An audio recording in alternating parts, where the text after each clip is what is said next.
Bom dia. Vamos abrir nossas Bíblias no livro de Ruth. É um livro bem pequenininho, mas fica depois do livro de Juízes, que é um livro maior. Semana passada o Frido falou um pouco sobre o primeiro capítulo de Ruth, sobre Belém. O que era Belém? Alguém lembra? Casa de pão, isso mesmo. O quê? Belém, Beit-Lehem, casa do pão. Tá bom? Então. Vocês não passam fome em Israel, vocês pedem Lehem, Lehem é pão. Lehem, beleza. Fome vocês não passar. Agora sede, aí. Então, a gente viu, o Frido explicou ontem, semana passada, um pouco da história de Ruth. Elimeleque e Noemi tinham se mudado de Moabe, de Belém para Moabe, por causa de uma fome na região. Qual que era a época do livro de Ruth? Mais ou menos a época? Isso. Época de Juízes. E a Cíntia sabe dizer o que acontecia na época de Juízes. Diga aí para nós, Cíntia. Levanta aí e diga para o pessoal. Fala aí. Ela sabe, ela não quer falar, está com vergonha. Juízes era o seguinte, ele entra num ciclo, o livro de Juízes. O povo peca, ora para outros deuses. Aí Deus, como um castigo, não é um castigo, dizendo, pessoal, a gente tinha combinado, vocês iam me adorar, eu ia abençoar vocês. Vocês querem procurar bênção em outros deuses? Então tá bom, podem ir lá procurar. E Deus ficava assim, daí o povo começava a ser oprimido por outros povos. A gente pensa assim, poxa, que Deus egoísta, né? Ele só quer adoração para Ele, que coisa, né? Presta atenção, você se torna parecido com o Deus que você adora. Se você adora, é só perceber a mitologia grega, que os deuses lá casavam com outros deuses, tinham relações, os deuses vinham para cá e tinham relações com mulheres, e daí tinham os semideuses, etc. E lá na cultura grega também era a maior orgia. Então Deus faz isso não porque Ele é egoísta, primeiro porque Ele é Deus, e segundo, olha, eu quero que vocês sejam parecidos comigo, não com esses outros deuses aí. Comigo vocês têm que ser parecidos. Então o pessoal pecava, orava, começava a adorar outros deuses, vinha uma nação, oprimia, aí nessa opressão havia fome, havia perseguição, os outros povos roubavam as colheitas e tudo. E aí o povo orava, suplicava para Deus, não tanto porque tinham se arrependido, mas mais porque o bicho estava pegando. Mais porque dá um alívio aqui, dá um refresco. Mas eles pediam para Deus, e aí Deus mandava um juiz, um libertador. Libertava o povo, passava um tempo de paz e o povo voltava a pecar. Então, a gente pensa, era aquele ciclo, quando você lê o livro de Juízes, ele vai piorando, cada vez mais vai piorando. E então o livro de Ruth,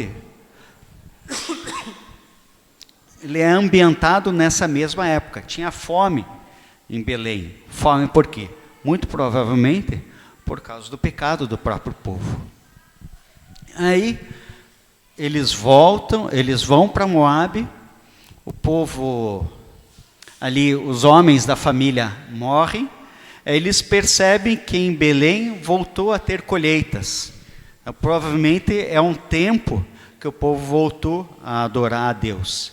Interessante na história que, apesar do contexto não favorecer, a gente percebe que Noemi, pelo menos, foi um belo exemplo para Ruth, Porque Ruth fala para a sogra: olha, onde você quiser, eu irei. Onde você for, eu irei. O teu povo será o meu povo, o teu Deus será o meu Deus. Onde você pousar, pousarei ali também. Então, Noemi é um exemplo para Ruth. Tanto exemplo que Ruth decide deixar o seu povo para escolher viver com o povo de Noemi.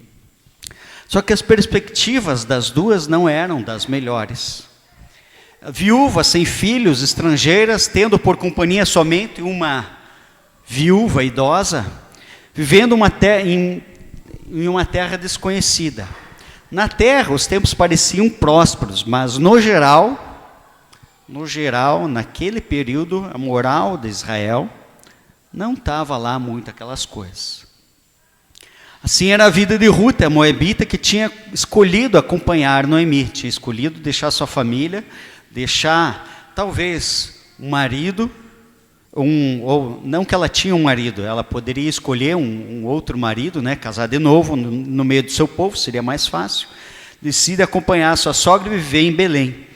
As perspectivas não pareciam realmente promissoras, e uma mudança de rumo era realmente necessária para a vida delas. Para afastar a fome, o desprezo, a viúva naquela época, ainda sem filhos, era considerada, a pessoa que não tinha filhos era considerada como amaldiçoada por Deus. E realmente as coisas eram ruins para quem não tinha filhos, porque os filhos, na velhice dos pais, os filhos eram responsáveis por sustentar os pais. Então, quem não tinha filhos tinha que, na velhice, arranjar o seu sustento. Então, a situação estava realmente difícil para aquelas duas mulheres. E aí? A mudança precisava acontecer. Como que fazer? Orar a Deus? Sim. Apenas rogar e orar, esperar dos céus? Pedir ao recém-assumido Deus e esperar, aguardar pela mudança? É isso? É isso que Ruth faz? Você vai continuar a ler a história de Ruth hoje e vai descobrir que tipo de dependência de Deus Ruth tem na vida dela. A partir do capítulo 2, versículo 1. Ruth 2, 1. Noemi tinha um parente por parte do marido. Era um homem rico e influente, pertencia ao clã de Elimeleque e chamava-se Boaz. Ruth, a moabita, disse a Noemi: vou recolher espigas no campo daquele que me permitir. Vá, minha filha, respondeu-lhe Noemi. Então ela foi e começou a recolher espigas atrás dos ceifeiros. Casualmente entrou justo na plantação que pertencia a Boaz, que era do clã de Elimeleque. Naquele exato momento, Boaz chegou de Belém e saudou os ceifeiros. O Senhor esteja com vocês. Eles responderam: o Senhor te abençoe. Boaz perguntou ao capataz dos ceifeiros: a quem pertence aquela moça? O capataz respondeu: é uma moabita que voltou de Moabe com Noemi.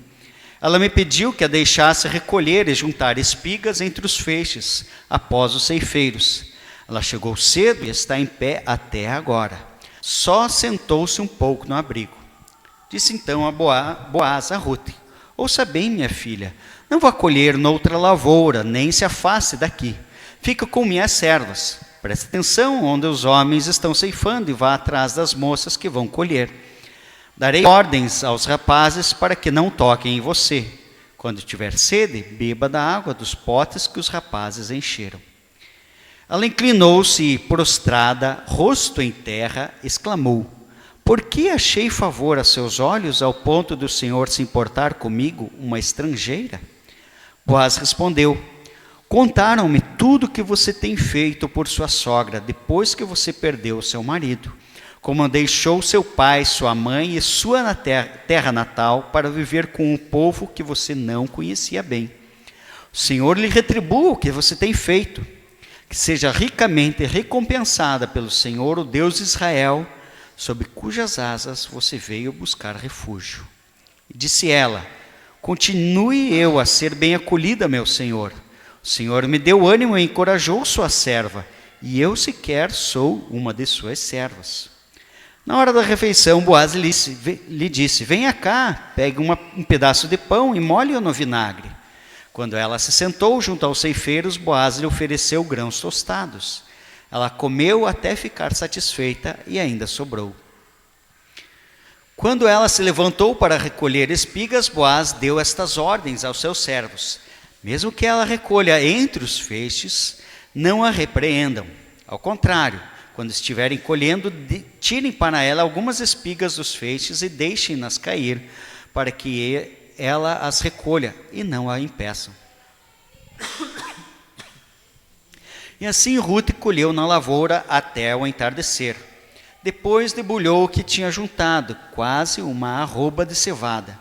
Carregou-a para o povoado e sua sogra viu quanto Rute havia recolhido, quando ela ofereceu o que havia sobrado da sua refeição. A sogra lhe perguntou: onde você colheu hoje? Onde trabalhou? Bendito seja aquele que se importou com você. Então Rute contou à sogra com quem tinha trabalhado. O nome do homem com quem trabalhei é Boaz. E Noemi exclamou: seja ele abençoado pelo Senhor, que não deixa de ser leal e bondoso para com os vivos e com os mortos. E acrescentou: aquele homem é nosso parente, é um dos nossos resgatadores. E Rute, a moabita, continuou: pois ele mesmo me disse também: fique com meus ceifeiros até que termine toda a minha colheita. Então Noemi aconselhou a sua nora Rute: é melhor mesmo você ir com as suas servas, as servas dele, minha filha. Noutra lavoura poderiam molestá-la. Sim, Rute ficou com as servas de Boaz para recolher espigas até acabarem as colheitas de cevada e de trigo, e continuou morando com a sua sogra. O início do capítulo 2 mostra um outro personagem nessa história de Noemi e de Rute. Boaz, provavelmente o nome dele significa nele há fortaleza. Rute, o nome delas, tem a ideia de amizade.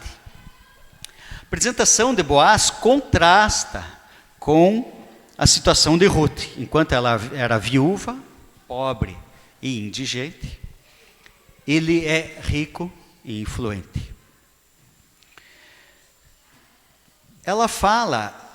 A Bíblia também fala sobre um resgatador. O que é isso, um resgatador? Existia na época a lei do levirato. O que é isso? Por exemplo, a Ju casou comigo, digamos assim. E a Juliana, minha esposa, casou comigo e eu morri. Entendeu? As terras, o que fazer com as terras que me pertencem, com a minha casa, com o meu carro e etc. Iriam para a minha família.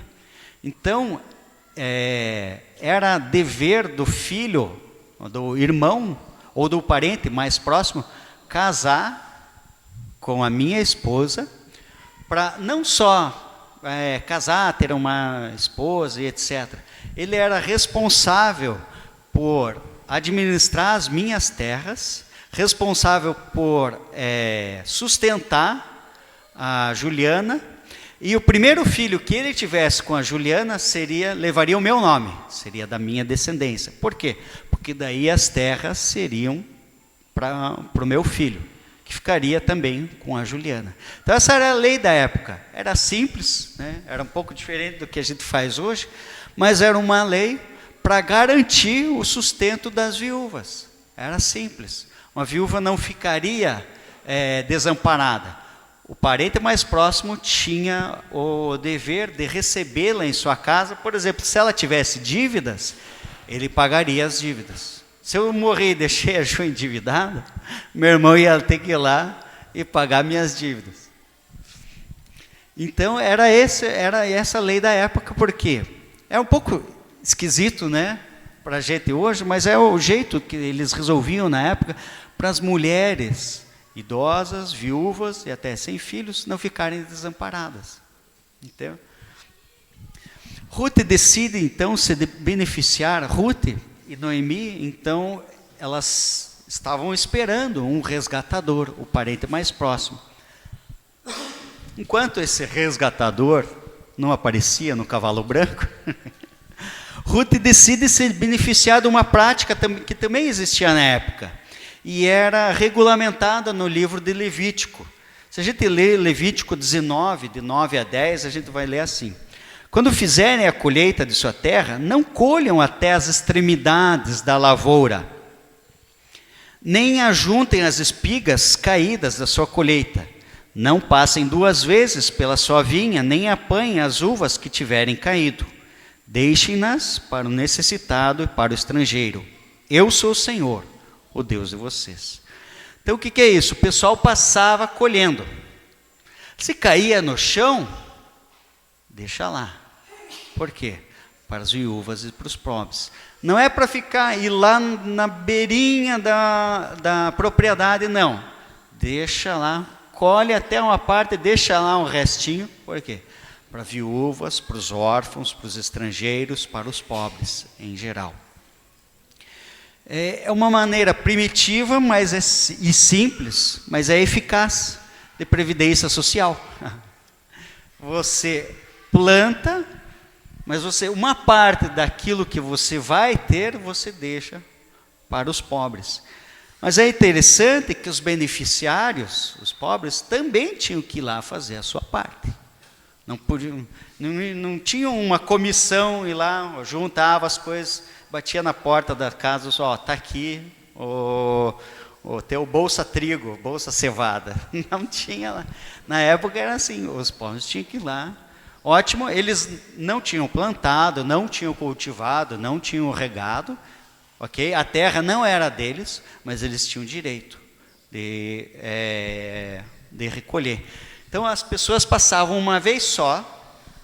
Até hoje em dia tem uma prática semelhante nas lavouras. O pessoal passa com a colheitadeira e daí os mais humildes vão lá recolher, que, por exemplo, estava abaixo da faca, da colheitadeira, etc.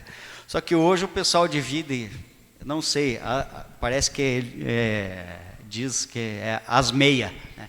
O pessoal recolhe, metade vai para o dono da fazenda, metade quem recolheu pode ficar. Veja bem, essa é uma prática de mais de, digamos, uns 3.000 anos. Que coisa, né? De modo sutil, isso que eu acho interessante na história, de modo sutil a gente vê a providência do Senhor, que recompensa a iniciativa de Ruth. Olha só, por acaso, que acaso, ela entra na plantação daquele que pertence a um parente dela, por acaso, estava recolhendo, etc., entrou, por acaso. Na hora que ela entrou, chegou o Boaz, dirigindo a sua Hilux 4x4, puxou ali, saltou, aquela botina, chapelão, Deus abençoe vocês. Por acaso. Interessante. A Bíblia fala desses acasos, que a gente entende como a providência de Deus. O texto deixa claro, interessante, que pela saudação entre Boaz e os empregados, que ele era um homem bom, era um homem benquisto pelos empregados dele. Não está claro no texto por que a atenção de Boaz é voltada para Ruth. Talvez ele conhecia bem as suas servas, ou talvez Ruth se destacasse dentre a mulherada. Não dá para saber. Boaz, então, a convida para permanecer em suas terras, falando dos perigos, como uma viúva, sem filho, etc. Olha, o pessoal, etc. Fica aqui, minha filha, fica perto de mim, etc. Somebody love. Certamente, algum perigo existia naquela época. Estamos na época de Juízes. Né? Se você ler o final do livro de Juízes, você vai entender esse perigo que existia lá. Uma tarefa para casa, ler o final do livro de Juízes. Certamente o perigo era real, mas talvez houvesse outras intenções no convite de Boaz. A gente não sabe. Né? A gente percebe que o início da mudança nas vidas de Ruth e Noemi começa com uma atitude de Ruth. É interessante. Vou recolher espigas no campo. É uma atitude, ela decide. Vou fazer isso. A iniciativa de Ruth representa uma mudança dos rumos para ela e para sua sogra. A essa iniciativa une-se a providência de Deus. Iniciativa de Ruth, só ela mesma? Acho que não ia surtir resultado. Mas sem essa iniciativa, não sei o que ia acontecer. O que a gente percebe no texto é, Ruth tem iniciativa. E pela iniciativa dela, Deus a abençoa. A história até nos parece uma parceria entre a iniciativa de Ruth e a ação casual de Deus em conduzi-la. Certamente, se tivesse ficado em casa, não teria encontrado Boaz, por exemplo. Muito da nossa cultura enfatiza a nossa dependência de Deus, a nossa cultura cristã hoje. Por exemplo, quero deitar em seu colo, quero pular em seus braços, ou não tenha sobre ti um só cuidado, qualquer que seja. Isso é bom, isso está certo, não está errado. Nossa dependência de Deus. Mas somente essa ênfase é incompleta. Nós precisamos de uma dependência ativa de Deus. Deus age também através das nossas iniciativas. Precisamos de Deus para tudo, é verdade. Ruth dependia de Deus para lhe dar saúde, para lhe dar forças, para protegê-la dos bandidos. Enquanto fazia seu trabalho, Ruth dependia de Deus para tudo isso. Mas quem decide ter a iniciativa de mudança é ela. Vou recolher espigas. Certamente Deus colocou isso na mente dela. Ela depende de Deus para tudo, mas ela também tem que tomar uma atitude. Oramos e esperamos por milagres. Só que a gente percebe que na Bíblia os milagres ocorrem em parceria. Jesus multiplicou os 5 pães e 2 peixes, mas quem que deu 5 pães? Apareceu? Foi um menino. Pedro só andou por cima das águas depois que ele saiu do barco.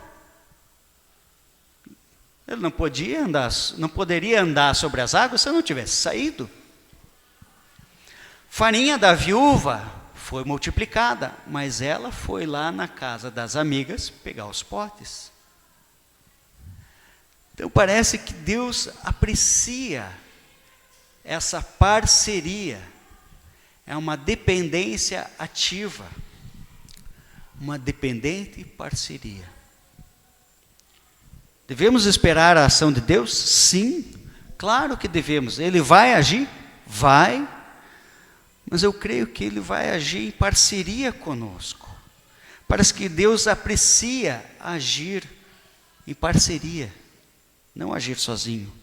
Para mim, no meu entender, é um sinal que Deus nos considera dignos.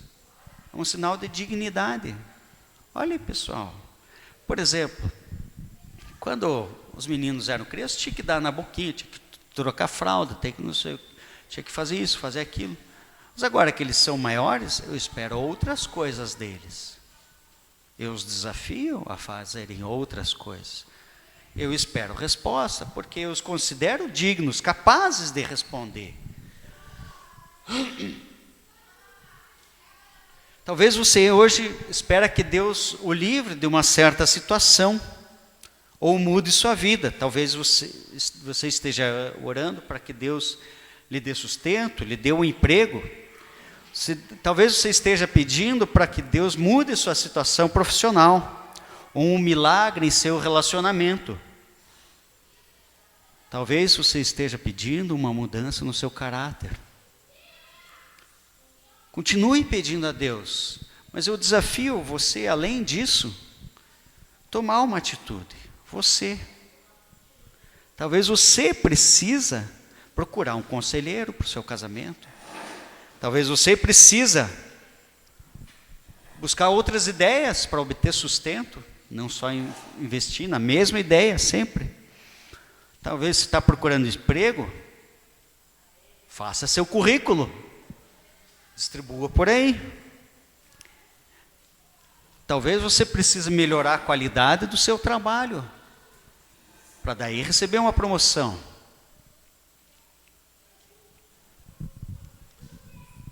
A gente recebeu essa semana não sei se alguém recebeu aqui, senão eu posso compartilhar depois, um e-mail do José Daniel e da Márcia, que eles receberam, eles finalmente compraram a caminhonete que eles tanto procuravam, né?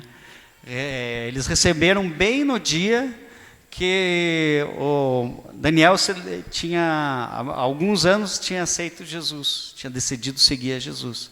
Bem no dia eles receberam a caminhonete. Mas é interessante como Deus respondeu a oração deles. Eles tinham procurado na região, tinham procurado em vários lugares, eles estavam, e não havia caminhonetes para vender. E ele tinha ido lá numa cidade e tinha falado para um vendedor, que era amigo, dizia, olha, estou procurando uma caminhonete assim, assado, etc. E foi através desse vendedor que eles receberam a ligação, olha, chegaram 5 caminhonetes novas aqui, você quer ficar com uma? Eles não ficaram em casa só orando, eles oravam, mas eles também procuraram. Deus age em parceria. É importante orar? É fundamental orar. Mas Deus aprecia a parceria. Uma parceria dependente. Dependemos de Deus que Ele faça as coisas dele, mas você tem que fazer a sua parte. A dependência passiva, digamos assim, existe. Chega uma hora que você não tem mais o que fazer. A não ser, ó Deus, ou o Senhor age, ou eu estou perdido. Existe? Sim. Mas eu não sei se é mais ou menos importante do que a parceria ativa, a dependência ativa. Eu acho que é tão importante quanto. Eu faço a minha parte e Deus faz a dele.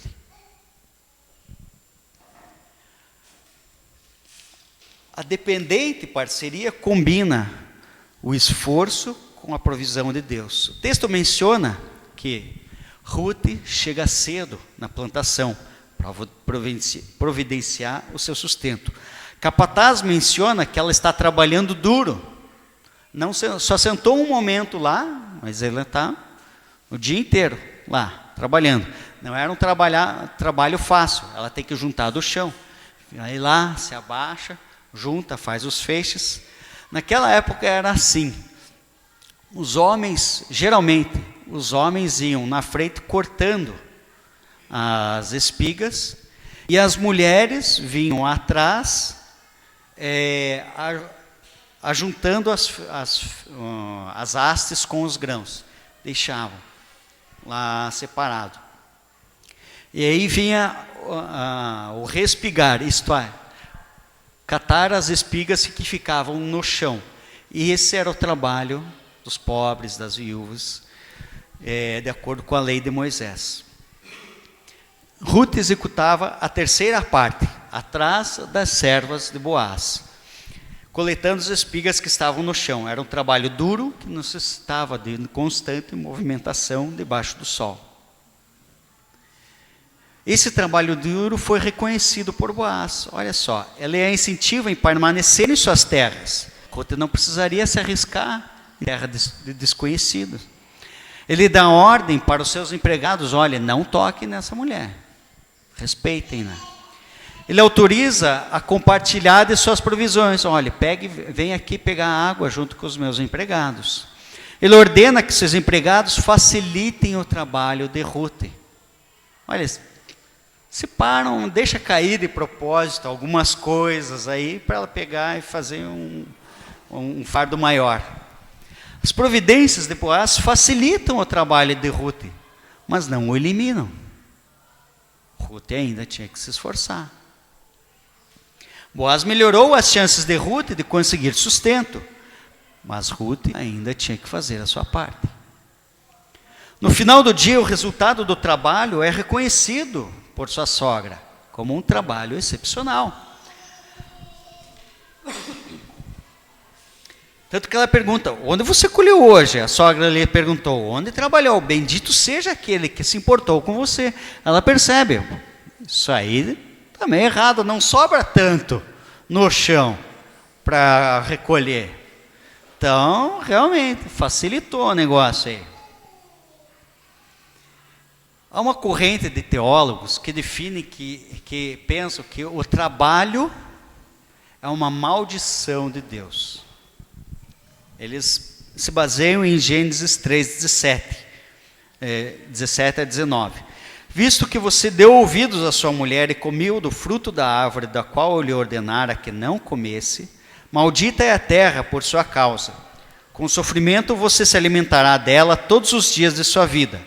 Ela lhe dará espinhos e ervas daninhas, e você terá que se alimentar das plantas do campo. Com o suor do seu rosto você comerá o seu pão até que volte à terra, visto que dela foi tirado, porque você é pó, e ao pó voltará. Tem uma corrente que define que o trabalho é uma maldição de Deus que veio como resultado do pecado. Entretanto, eu afirmo que eles estão errados. O trabalho duro realmente é uma maldição de Deus, consequência do pecado. Mas já antes do pecado, antes da queda, o homem precisaria cultivar as plantas do jardim. É uma responsabilidade que Deus tinha reservado a ele. O Senhor Deus colocou o homem no jardim do Éden para cuidar dele e cultivá-lo. Então, Adão não ficava lá na rede esperando lá o macaquinho trazer uma banana para ele. Não era uma vida boa assim. Deus diz, tudo bem, tudo isso aí é teu, vai ser muito frutífero, só que, meu irmão, acorda cedo aí, pega a enxada e vai cuidar. Não é mole não, é. Com o nosso trabalho, nós nos tornamos parceiros de Deus na criação. Deus criou e confiou o cuidado da criação ao homem. Isso é trabalho. Era uma parceria perfeita, instituída por Deus. Através de cuidado e cultivo, o homem se tornava também responsável pelo próprio sustento. Era uma parceria. Olha, eu vou fazer com que a terra frutifique, mas você vai ter que cuidar. Beleza? Fechou? Paulo enfatiza essa ideia em 2 Tessalonicenses 3, 10 a 12. Quando ainda estávamos com vocês, nós lhes ordenamos isto: se alguém não quiser trabalhar, também não coma. Pois ouvimos que alguns de vocês estão ociosos, não trabalham, mas andam se intrometendo na vida alheia. Tais pessoas ordenamos e exortamos no Senhor Jesus Cristo, que trabalhem tranquilamente e comam do seu próprio pão. Na época de Tessalonicenses existia isso. Não, eu sou de Jesus, vou esperar Jesus voltar. Essa era a situação dos Tessalonicenses. Então Jesus vai voltar logo mesmo, então vou sentar, ficar na minha, esperando Jesus voltar. Paulo fala assim, Paulo é duro, olha, quem não trabalha, que não coma. É meio sinistro o negócio lá. Deus conta com o nosso trabalho, Deus conta com o nosso esforço para ajudá-lo a transformar esse mundo. Não que ele não possa fazer isso sozinho. Deus pode? Claro que pode. Mas ele decidiu contar conosco. Eu posso vestir o Caleb e o Tiago sozinho? Claro que eu posso vestir. Óbvio. Mas eu conto que eles têm capacidade de se vestirem sozinhos. Posso dar comida na boca para eles? Claro que eu posso. Sou capaz disso? Sou. Mas eles já são grandinhos. Eles podem se alimentar. Eu espero uma resposta deles. Por quê? Porque eu os respeito. Porque eu sei da capacidade que eles têm. Deus sabe a capacidade com a qual nos criou. Então Ele espera uma resposta. Como recompensa pelo trabalho, Deus dá o sustento. Esse princípio coloca o trabalho e o sustento em uma perspectiva correta. Dependente parceria combina esforço meu com a provisão de Deus. Se Deus não agir, posso me esforçar o que quiser, não vou ter sustento. Mas se eu não fizer a minha parte, meu filho, Deus pode até, ponto, mas Ele o respeita o suficiente para dizer, meu filho, te dei capacidade para você arranjar um sustento, então, vamos lá. Se o sustento e a provisão são recompensas de Deus pelo nosso esforço, então fica mais fácil você dividir. Tem pessoas que se acham o máximo. Tem pessoas que até são o máximo, né? Com 2 S's. Acham que, não, o que eu tenho, o que eu mereço, conseguir pelas próprias mãos, olhe só, sou guerreiro. Deus te deu capacidade para fazer isso. Deus te deu saúde, Deus te deu conhecimento, Deus te deu educação. A provisão de Deus é uma recompensa pelo teu esforço.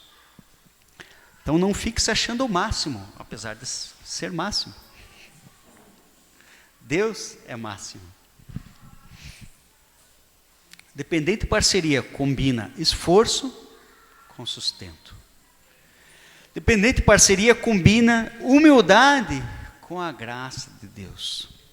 O texto enfatiza uma atitude humilde de Ruth e a compaixão de Boaz. Por exemplo, Boaz fala com Ruth e permite que ela beba da água. O que ela faz?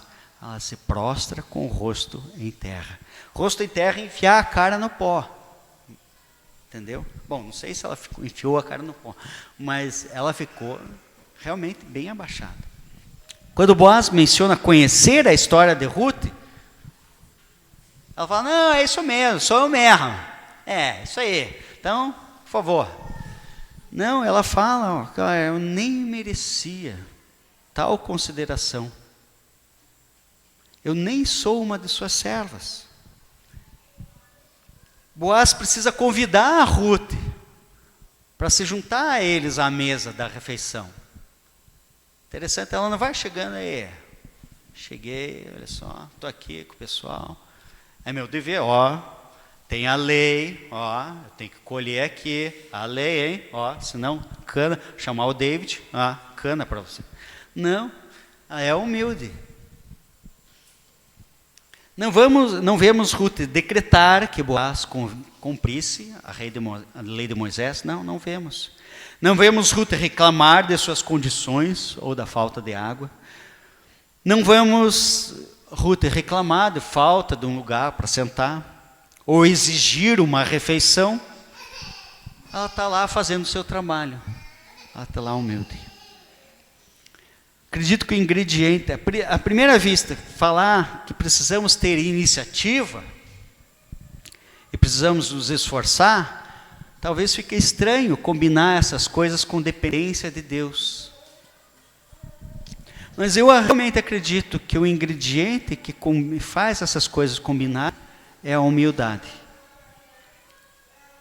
Iniciativa humilde nos leva a acharmos a iniciativa, ou melhor, a iniciativa sem humildade nos faz achar brilhantes. Nossa, eu sou brilhante. Nossa, eu tive aquela ideia. Nossa, eu sou demais.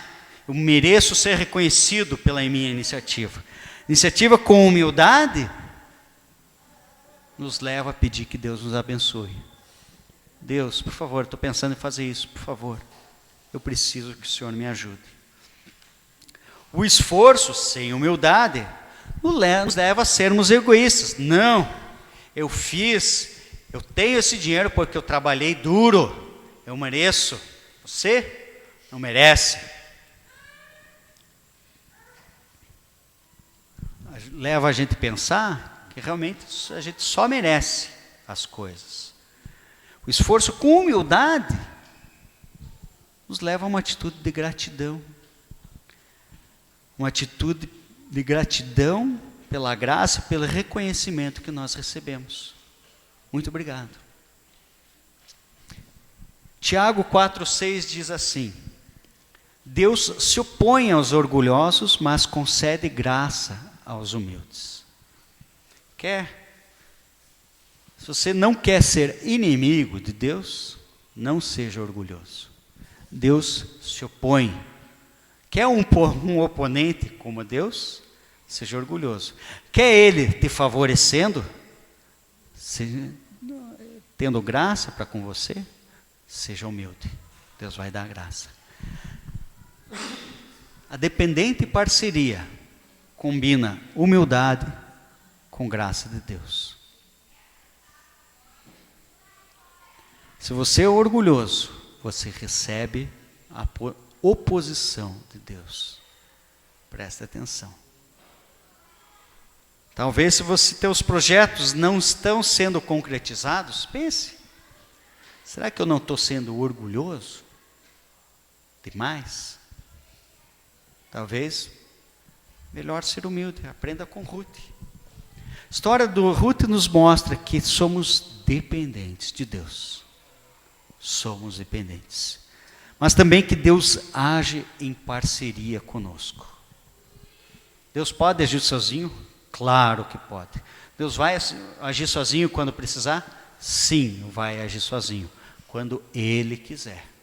Mas Ele espera, eu aprendo por essa história, que Ele espera uma certa parceria. Meu filho, eu faço a minha parte, você faz a tua, beleza? Dependente e parceria combina iniciativa minha com a provisão de Deus. Dependente e parceria combina esforço com provisão de Deus. Dependente e parceria combina humildade com a graça de Deus. Sozinhas as ações de Ruth seriam infrutíferas. Mas sua atitude junto com a ação de Deus, junto com aquele acaso que Deus promoveu, iniciou uma história de resgate da sua vida e da vida de sua sogra. Não espere que Deus faça por você aquilo que você pode fazer sozinho. Não espere. Deus espera que você tome a atitude. Deus respeita você a ponto de esperar sua atitude. Deus vai agir quando a gente não puder fazer nada? Sim, Deus vai agir. Mas enquanto você puder fazer alguma coisa, faça. Faça a sua parte. Graça de Deus em resposta à iniciativa, ao esforço e à humildade de Ruth, faz com que uma estrangeira, viúva, moabita, sem filhos, tome parte na genealogia de Jesus. Se você ler lá em Mateus 1, 5 e 6, diz assim: Boaz gerou Obed, cuja mãe foi Ruth. Obed gerou José, José gerou Davi. Essa iniciativa de Ruth começou com a iniciativa de Ruth. Fez com que a história da salvação, Deus construísse a história da salvação através da vida dela. Deus iria construir a história da salvação de qualquer jeito? Sim. Deus é Deus, Ele ia dar um jeito. Mas Ele usou. Interessante. Como Deus usa a iniciativa de Ruth. Como disse Martinho Lutero, ore como se tudo dependesse de Deus. Trabalhe como se tudo dependesse de você. É interessante tentar combinar essas coisas. Ore como se tudo dependesse de Deus. Trabalhe como se tudo dependesse de você. Que você seja ricamente recompensado pelo Senhor, o Deus de Israel, sob cujas asas você veio buscar refúgio. Espero que a história de Ruth incentive a cada um de nós, inclusive a mim, a iniciar a história da mudança das nossas vidas. Devemos esperar por Deus? Sim. Tem alguma coisa para você fazer? Sim, tem. Então faça. Deus espera isso de você. A parte dele, Ele vai fazer, com certeza. Ele espera que você faça a sua parte. Amém? Vamos nos levantar?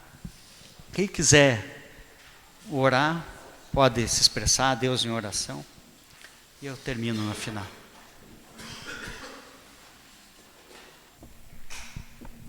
Senhor, obrigado. Obrigado pela vida de Ruth. Obrigado por essa história tão linda que a gente vê na Tua palavra, Senhor. O Senhor sabe muitas vezes que talvez até por preguiça, talvez por desespero, Senhor, a gente não faz a nossa parte. Por favor, Senhor, visita-nos, Senhor. Nos dá alívio, nos dá tranquilidade. Que a Tua palavra nos inspire, Senhor. Com exemplo de Ruth, de Noemi, de Boaz, nos inspire, Senhor, a fazer a nossa parte. Nos dá também conselheiros, Senhor, que nos ajudem a achar o caminho certo. Eu peço que, Senhor, nós dependemos do Senhor. Nós dependemos, a Tua palavra nos diz que o Senhor que opera em nós, tanto querer quanto realizar. Nós dependemos do Senhor para tudo, Senhor. Mas nos orienta, nós não queremos ser preguiçosos, Senhor. Nós não queremos ser imaturos, Senhor. Nós queremos fazer a nossa parte, aquela que o Senhor espera de nós. Obrigado porque o Senhor nos respeita, Senhor. Obrigado porque o Senhor nos valoriza. Obrigado porque o Senhor espera que nós façamos a nossa parte. Mas eu peço, Senhor, nos ajuda, nos dá força, Senhor. Nos dá orientação. E age nas nossas vidas e através das nossas vidas. Em Teu nome eu peço, Senhor Jesus. Amém.